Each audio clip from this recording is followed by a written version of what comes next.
kompetisi akan dimulai. Ji-chan kembali ke rombongan kerajaan Samhong. Setelah dia kembali, orang-orang kerajaan Samhong tidak berani melihat wajahnya. Mereka sangat ketakutan. Apalagi leluhur kerajaan Samhong, dia lebih ketakutan. Karena dia sangat takut oleh kerajaan Da, bahkan berani berkata bahwa Ji-chan berbicara ngelantur. Dia takut kerajaan Da akan menyeretnya. Jadi dia lebih baik berurusan dengan Ji-chan daripada kerajaan Da. Namun dia salah, kekuatan Ji-chan melebihi harapannya. Ji-chan sangat kuat. Bukan itu saja, dia juga pernah mengeluarkan niat membunuh ketika mereka pertama kali bertemu. Karena Ji-chan tidak berlutut. Sekarang dia benar-benar ketakutan setengah mati. Pahlawan muda Ji-chan, ampuni kesalahanku.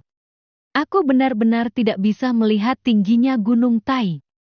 Sehingga lelaki tua ini benar-benar buta. Mohon ampuni atas pelanggaran ini. Yang mulia tidak perlu sungkan. Kita dari tanah air yang sama. Lalu Ji-chan melihat rombongan dinasti Chu. Ji-chan mengepalkan tangannya. Memberi hormat kepada orang-orang dinasti Chu. Senior, terima kasih telah menegakkan keadilan untukku. Pahlawan muda terlalu sopan. Aku mengatakan apa yang harus aku katakan. Dan itu memang kebenarannya.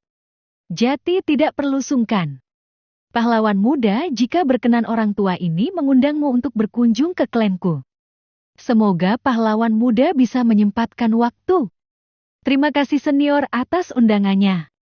Jika aku memiliki waktu, pasti aku akan berkunjung ke klan senior. Ketika yang lain memberi hormat kepada Ji-chan, Lan Ying benar-benar bisu. Dia masih tidak menyangka Ji-chan begitu kuat. Sehingga generasi senior pun bukan lawannya. Lalu riak dalam hati muncul. Entah itu mengagumi atau Lan Ying mulai menyukai Ji-chan. Lan Ying sendiri tidak tahu. Saudara Lan Ying, kenapa kamu memandangiku begitu fokus?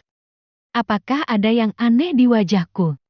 Lan Ying sangat malu ditegur oleh Ji-chan. Saudara Ji-chan bercanda. Aku tidak memandang wajahmu. Lan Ying buru-buru kembali sadar. Dan berbicara dengan normal. Namun tetap pipinya semerah apel. Kamu bersembunyi terlalu dalam. Saudara Ji-chan, tingkat apa kultivasimu? Walaupun aku melihatmu secara langsung, aku masih tidak bisa merasakan auramu. Saudari Lan Ying, kultivasiku tidak penting. Yang terpenting kamu harus bekerja keras. Acara turnamen akan segera dimulai. Baiklah saudara Ji-chan, kekuatanmu adalah rahasiamu sendiri. Aku akan bekerja lebih keras. Meskipun aku tidak yakin bisa memasuki 50 besar. Ji-chan mengirim transmisi suara kepada Lan Ying. Saudari Lan Ying, ketika waktunya tiba, aku akan memberitahumu tingkat kultivasiku. Channer, mari kita pergi.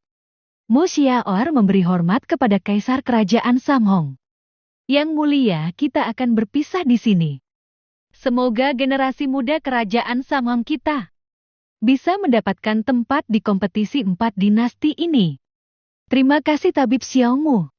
Pahlawan muda Ji-chan, sebenarnya aku ingin kamu mewakili kerajaan kita. Namun aku tahu dengan kekuatanmu kompetisi ini tidak akan memasuki matamu. Jadi aku berharap pahlawan muda Ji-chan akan bertindak seperti tadi. Meskipun tidak mengikuti turnamen. Namun pahlawan muda Ji-chan tidak mengizinkan tempat lahir kita direndahkan. Yang mulia, tidak perlu khawatir. Tidak akan ada yang merendahkan kerajaan kita lagi. Saudara Lan Shaobai, kamu harus tampil dengan baik. Aku mempercayakan kehormatan kerajaan Samhong kepadamu. Sebelum pergi, Ji-chan memperingatkan Lan Shaobai menggunakan transmisi suara. Saudara Shaobai, kamu perhatikan tubuhmu. Dalam tubuhmu aku menerapkan segel. Buka segel itu sebelum kompetisi dimulai. Aku telah mengubah tubuh fisikmu waktu mengobatimu. Setelah membuka segel, kamu harus menahan rasa sakit. Itu tidak akan lama. Jika kamu bisa menahan rasa sakit, walaupun kultivasimu hanya peringkat 8 bela diri, Tubuh fisikmu bisa menyaingi Raja Beladiri peringkat keempat. Apakah benar saudara Ji Chen? Lan Xiaobai begitu bersemangat. Dia orang yang terus terang. Tidak berpura-pura sopan. Itu benar saudara Xiaobai.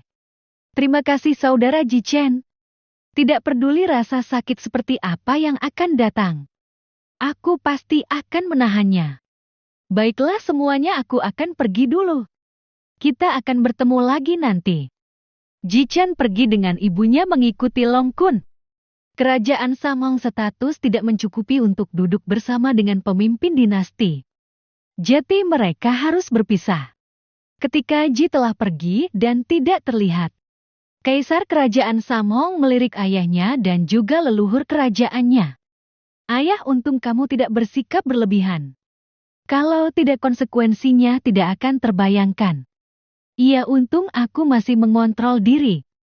Kalau tidak, mungkin aku sudah menjadi mayat. Aku curiga bahwa tabib Xiaomu juga tidak sesederhana yang terlihat. Aku melihat dia selalu tenang. Ketenangan seperti itu hanya dimiliki oleh seorang ahli sejati. Apalagi sekarang kita melihat bukti. Anaknya Ji Chen baru berusia 14 tahun. Tapi kekuatannya tidak bisa ditebak. Jika Ji Chen bisa bersembunyi begitu dalam, apalagi ibunya. Karena tidak mungkin Ji Chen tumbuh tanpa bimbingan. Baiklah ayah, sekarang kita harus istirahat. Generasi muda kita besok harus mengikuti seleksi. Mereka butuh persiapan. Masalah tentang tabib Xiaomu dan Ji Chen. Mereka tidak memusuhi kita dan tidak berambisi merebut kekuasaan. Jika mereka menginginkan kekuasaan, kita semua sudah menjadi abu tanpa ada yang tersisa. Mungkin adanya tabib Xiaomu dan Ji Chen itu adalah berkah untuk kerajaan kita. Di tempat lain Ji Chen dan ibunya sampai di aula yang begitu megah. Dan di situ sudah banyak orang.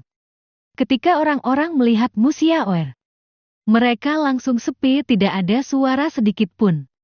Karena mereka terpana dengan kecantikan Mu Xiaoer, Kaisar dinasti Jin Longqi. Dia sudah sering bertemu Mu Xiaoer. Tapi dia juga masih terpesona dengan kecantikan Mu Xiaoer. Namun karena sudah sering bertemu, dia cepat pulih dari lamunannya. Selamat datang untuk tabib Xiaomu. Maaf, aku tidak bisa menjemput tabib Xiaomu secara pribadi. Karena aku harus mempersiapkan banyak hal. Kaisar tidak perlu sopan. Aku bisa diundang untuk acara besar ini. Itu sudah menjadi kehormatan untuk seorang tabib sepertiku. Tabib Xiaomu, siapa teman muda yang ada di sampingmu? Perkenalkan, untuk Kaisar ini adalah anakku Ji Chen. Salam kepada Kaisar. Anak muda yang gagah. Baiklah, silahkan duduk. Tidak lama rombongan dinasti Chu juga datang. Selamat datang sahabatku. Longqi, kamu semakin tumbuh menjadi kuat. Apakah kamu masih mengenali lelaki tua ini? Lehur bercanda. Bagaimana mungkin aku lupa? Haha, bagus. Longsan, kenapa kamu belum muncul?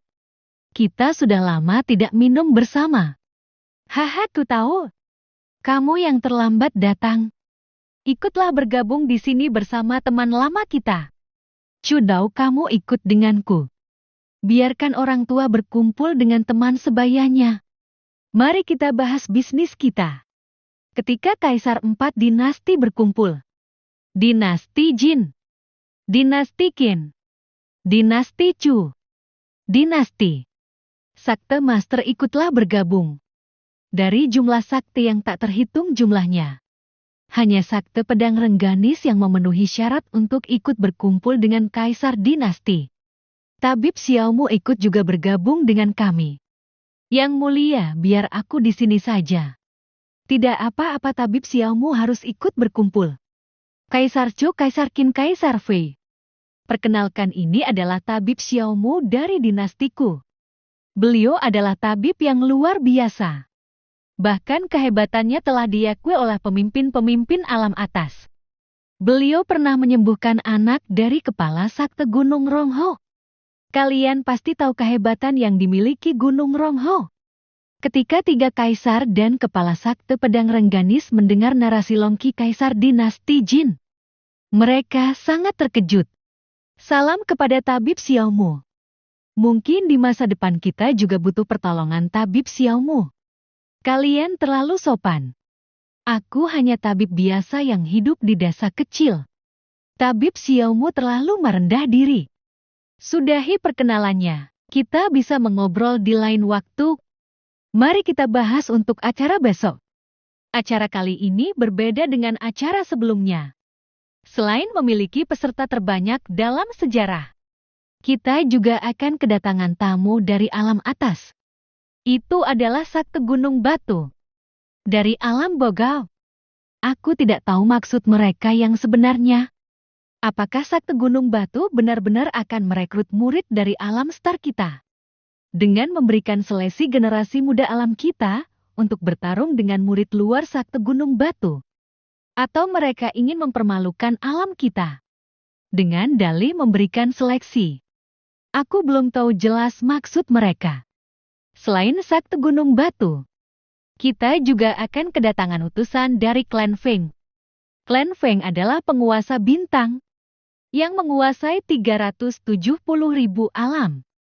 Namun mereka akan datang setelah acara masuk final. Chapter 15 Lan Esao Bai Berte